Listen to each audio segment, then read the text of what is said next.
Hello friends, welcome back to our channel Bujji family journey. తాండాలో వెలసిన భూకైలాసం ఏ శివాలయంలో అయినా భక్తులు నేరుగా వెళ్ళి స్వామివారిని దర్శించుకుంటారు. కానీ ఈ ఆలయంలో మాత్రం భక్తులు నీళ్ళల్లోని ద్వాదశ జ్యోతిర్లింగాలను స్పృశించుకుంటూ వెళ్ళి గర్భాలయాన్ని చేరుకోవాల్సి ఉంటుంది. భూకైలాసంగా పిలిచే ఈ ఆలయంలో ఇతర దేవతల విగ్రహాలు చాలా ఉండటం విశేషం. విశాలమైన ప్రాంగణంలో పచ్చని చెట్ల మధ్య కనిపిస్తుంది భూకైలాస ఆలయం. ఈ ఆలయంలో అడుగు పెడితే మొదట 65 అడుగుల భారీ శివుని విగ్రహం ఉంటుంది.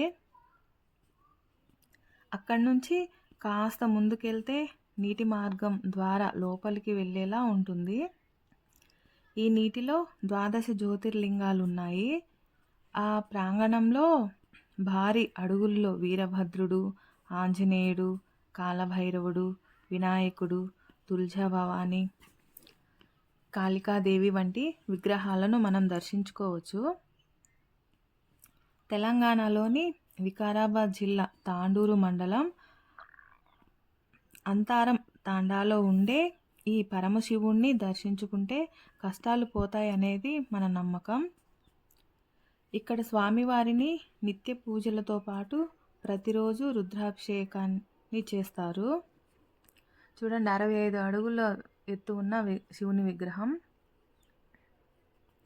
మహాశివరాత్రి రోజు మాత్రం వారం రోజుల పాటు బ్రహ్మోత్సవాలను జరుపుతారు.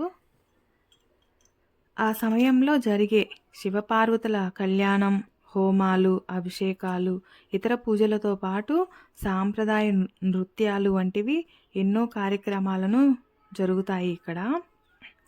వేలాది మంది భక్తులు ఇక్కడికి రావటం విశేషం. ఎక్కడ చూసినా మనకు శివలింగాలే కనిపిస్తాయి. శివుడు ఆజ్ఞ లేనిదే చీమైనా కుట్టదంటారు కదండి.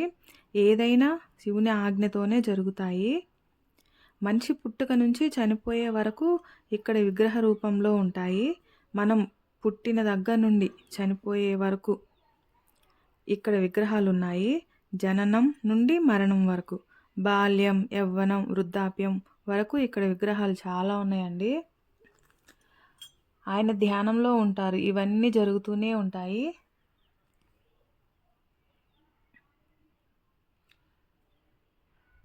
చూడండి, ఇక్కడ చాలా విగ్రహాలు అయితే ఉన్నాయండి. ఈ వీడియో మీకు నచ్చినట్లయితే లైక్ చేయండి, షేర్ చేయండి, సబ్స్క్రైబ్ తప్పకుండా చేయండి. ఈ టెంపుల్ని తప్పకుండా విజిట్ చేయండి, చాలా బాగుంది.